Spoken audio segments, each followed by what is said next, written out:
mi esposo me traicionó con la contadora y me robó mi propia escuela. No hay peor ciego que el que no quiere ver, y yo me pasé de ciega confiando en el hombre que dormía a mi lado y que juraba que yo era el motor de su vida.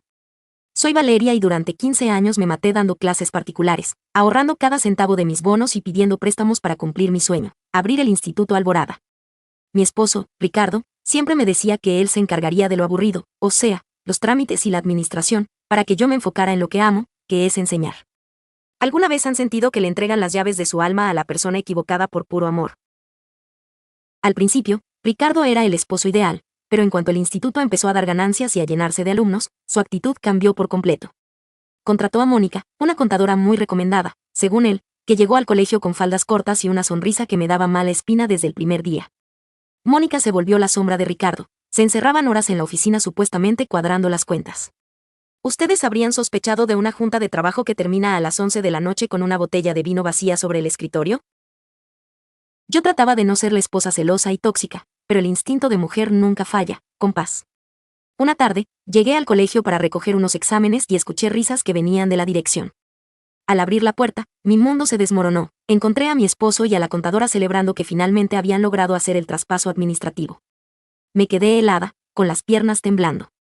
¿Qué harían ustedes si descubren que el hombre por el que dieron todo los está engañando en su propia oficina y con su propio dinero? Cuando les exigí una explicación, Ricardo ya no era el hombre dulce de antes. Con una frialdad que me partió el alma, me entregó una carpeta con copias de documentos que yo misma había firmado meses atrás.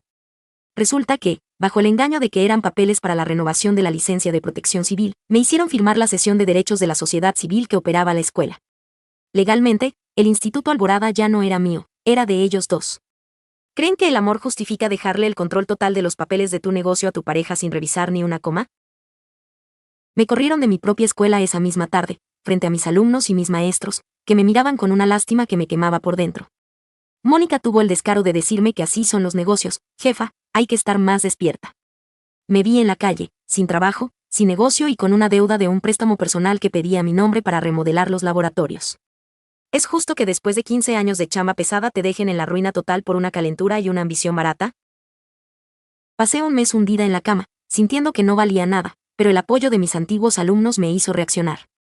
Empecé a recibir mensajes de padres de familia que estaban indignados con la nueva administración, porque Ricardo y Mónica subieron las colegiaturas y bajaron los sueldos de los maestros para quedarse con más lana. Fue entonces cuando me acordé de un detalle técnico que ellos, en su ignorancia pedagógica, pasaron por alto. ¿Ustedes creen que los papeles de propiedad lo son todo en un negocio de educación? Resulta que, aunque ellos eran dueños del edificio y del nombre comercial, las certificaciones oficiales ante la Secretaría de Educación y los registros de los programas de estudio estaban vinculados directamente a mi cédula profesional y a mi registro como directora académica. Sin mi firma y mi aval profesional, los estudios de los niños no tenían validez oficial. Me levanté de la cama, me puse mi mejor traje y fui directamente a las oficinas de educación para dar de baja mis registros. ¿Es venganza o justicia cuando decides hundir el barco para que los traidores no se queden con el botín? Cuando los inspectores llegaron a clausurar el colegio porque no tenían un director certificado, Ricardo me llamó hecho una fiera, gritándome que era una resentida y que estaba arruinando el futuro de los niños. Le dije que el futuro de los niños no estaba en sus manos llenas de fraude y mentiras.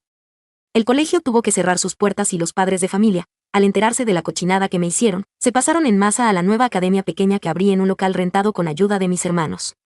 ¿Creen que hice bien en dejar que cerraran mi antigua escuela o debí negociar por el bien de los alumnos?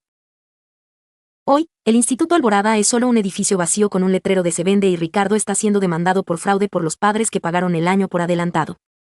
Mónica, como era de esperarse, lo dejó en cuanto vio que el negocio se hundía y que ya no había camionetas de lujo para presumir.